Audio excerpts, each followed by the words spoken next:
how I'm firing. I'm strong. I'm strong. I'm strong. Strong. Ah, ah, ah, ah, ah. All right, guys, we are back. Welcome back to the channel. It's your boy CMB checking in. And today, guys, we're going to be talking a little bit about Ryan Garcia.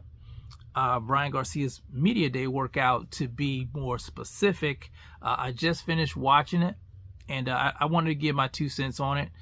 And for those of you who don't know, Ryan Garcia will be returning to the ring May the 2nd. He'll be taking on none other than Rolando Rolly Ramiro on the Fatal Fury card. This will be his first time back since getting suspended for a year for having illegal banned substances in his system. Now, also on that card, we have Devin the Dream Haney returning to the ring as well. He'll be taking on Jose Ramirez. And we have Teofimo Lopez, who will be taking on Arnold Barboza. So this is a stacked card. I'm very excited about this card. You have a lot of young lions mixing it up on this card, and you can't really complain about that. You can't really ask for anything more. Now, let's talk about Ryan. Let me start off by saying this. Some of you guys know how I feel about Ryan. Some of you may know, some of you may not know, but I do not like Ryan Garcia. And that's for obvious reasons. I really don't have to rehash all that. You guys know why.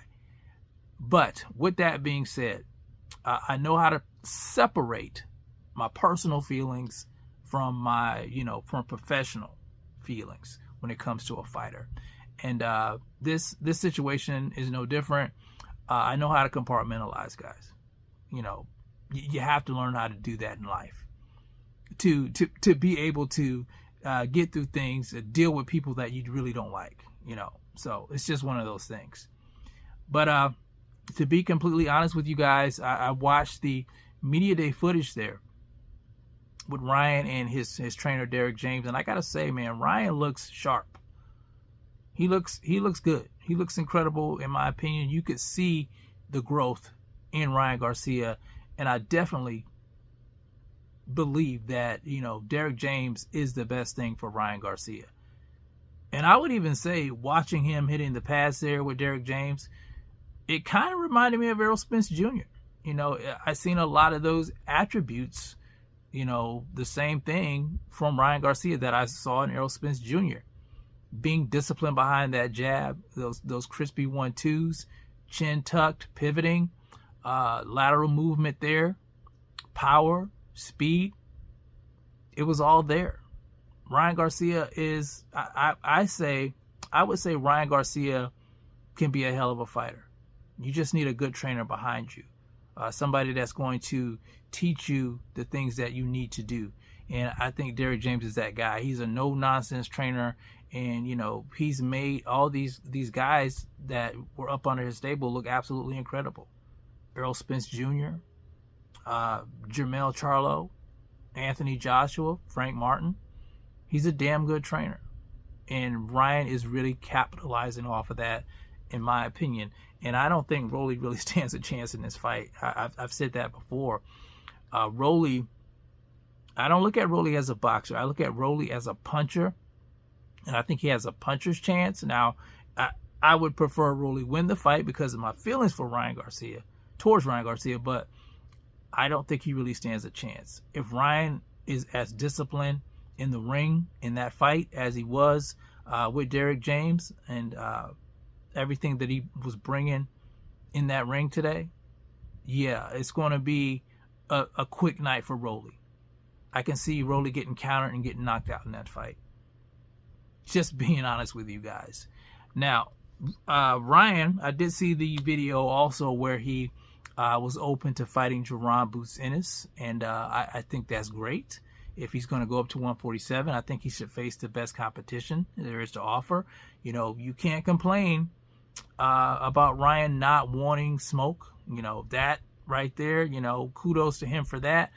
One thing that he did say, he said that, Stanionis was tailor-made for somebody like Jaron Boots Ennis, and I agree with that because I talked about that before the fight. You had people out there saying Stanionis was going to be his toughest fight, and I didn't think so. Stanionis, he was a flat-footed fighter that comes straight ahead with a high guard.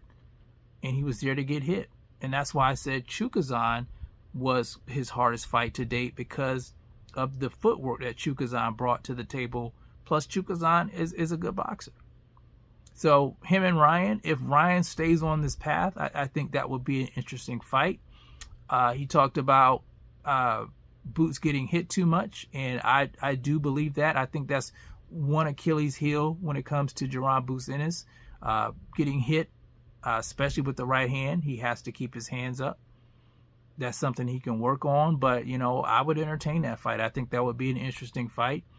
I would still give Boots the edge in that fight right now, because, you know, we have to see what Ryan looks like. You know, Ryan has this fight with Rolly, and if he gets past Rolly, of course, if Devin Haney wins this fight, he has to fight Devin Haney.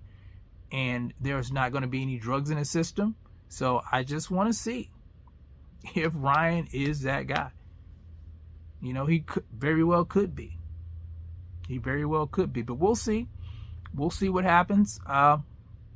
You guys let me know what you think about his training footage. You know, his media day workout with Derek James. Do you think he picked the right trainer? Do you think he's going to make easy work of Rolly? You guys let me know how you feel about it in the comments section. It's the CMB. I'll talk to you guys in the next one. And I'm out. Peace.